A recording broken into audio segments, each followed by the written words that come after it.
Russia Ukraine का मुद्दा पिछले कल देर रात को एक बार फिर यूनाइटेड नेशन जनरल असेंबली तक पहुंच गया था, जहां पर एक दो नहीं बल्कि 193 देशों ने इस सिचुएशन के ऊपर अपनी राय रखी। सभी देशों ने अपना पक्ष रखते हुए बताया कि वो रशिया यूक्रेन विवाद को किस एंगल से देखते हैं और इस पर उनकी क्या राय है। पिछले कल देर रात को सभी पक्षों द्वारा अपनी राय रखने के बाद यूनाइटेड नेशन जनरल असेंबली में रशिया के खिलाफ यूक्रेन द्वारा लाए गए निंदा प्रस्ताव के ऊपर वोटिंग भी हुई। प्रस्ताव में रशिया से कहा गया था कि रशिया यूक्रेन के अंदर सभी हमले रोक दे, खास तौर पर सिविलियंस और सिविलियंस प्रॉपर्टी के ऊपर, ह्यूमैनिटेरियन एड पहुंचाने वाले वर्कर्स को निशाना ना बनाए और जर्नलिस्ट और वल्नरेबल सिचुएशन में फंसे आम लोगों के ऊपर कोई कार्रवाई ना करे।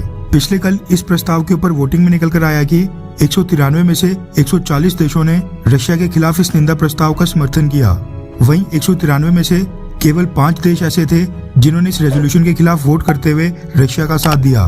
5 देश जिन्होंने इस रेजोल्यूशन के खिलाफ वोट किया, उनमें एक रशिया खुद था और बाकी 4 थे नॉर्थ कोरिया, बेलारूस, सीरिया और इरिट्रिया। वहीं जिन 140 देशों ने रशिया के खिलाफ यूक्रेन द्वारा लाए गए इस रेजोल्यूशन का समर्थन किया, उनमें कई सारे देश ऐसे भी शामिल थे जिन्होंने रशिया की पीठ के ऊपर छुरा घोंपने का काम किया। सबसे पहले तो मिडिल ईस्ट के लगभग सारे अरब देश, जिनमें से मैक्सिमम देश रशिया के साथ oil producing group OPEC plus के मेंबर्स हैं, इन सब ने रशिया के खिलाफ जाकर वोटिंग की और रशिया के खिलाफ लाए गए इस रेजोल्यूशन को सपोर्ट किया। सऊदी अरब, कतर, ओमान, कुवैत, बहरीन, इन सब देशों ने रशिया के खिलाफ वोट किया। इवन यूनाइटेड अरब एमिरेट्स, जो इस समय यूएन सिक्योरिटी काउंसिल का प्रेसिडेंट है, उसने भी वोटिंग में एब्सटेन नहीं किया, बल्कि उसने पिछले कल रशिया के खिलाफ लाए गए रेजोल्यूशन का समर्थन किया। शायद यूएन सिक्योरिटी काउंसिल का प्रेसिडेंट बनने के बाद अब वो भी अमेरिका के दबाव में आ गया है। इजराइल भी पिछले कल न्यूट्रल नहीं रहा, जैसा कि वो हमेशा ही दावा करता है। उसने भी रशिया के खिलाफ जाकर वोट किया।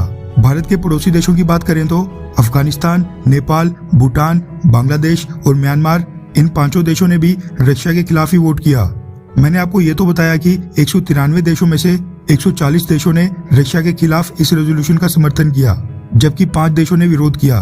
लेकिन आपकी जानकारी के लिए बता दूं कि 38 देश ऐसे भी थे जिन्होंने वोटिंग से अब्सटेन करने के अधिकार को चुना, जिसको एक तरह से रशिया का विरोध ना करना या इनडायरेक्टली रशिया का साथ देना ही माना जा रहा है। भारत इन 38 कंट्रीज की अगुवाई कर रहा था। वैसे भारत तो खैर शुरू से ही इस पूरे मुद्दे के ऊपर वोटिंग के दौरान एब्सटेन करने के अधिकार को चुन रहा है। भारत ने एब्सटेन करने के पीछे का कारण देते हुए कहा कि ये जो रेजोल्यूशन ड्राफ्ट किया गया है, यानी यूएन जनरल असेंबली में पेश किया गया है, वो इस पूरे क्राइसिस को लेकर चैलेंजेस के ऊपर भारत द्वारा एक्सपेक्टेड फोकस को पूरी तरह से प्रदर्शित नहीं करता है। हम यूक्रेन को 90 टन मेडिसिन और बाकी ह्यूमैनिटेरियन एड भेज चुके हैं और आगे भी भेजते रहेंगे। उसके अलावा हम बाकी सभी पार्टी से आग्रह करते हैं कि तत्काल हिंसा रोकी जाए, बातचीत की जाए और यूएन चार्टर और इंटरनेशनल लॉज को फॉलो किया जाए और सभी देशों की सॉवरेनिटी और टेरिटोरियल इंटीग्रिटी का सम्मान हो। पिछले कल यूएन जनरल असेंबली में रशिया के खिलाफ लाए गए इस प्रस्ताव के ऊपर एब्सटेन करने वाले देशों में मुख्य देश थे India, China, Pakistan, Armenia, Sri Lanka और वियतनाम।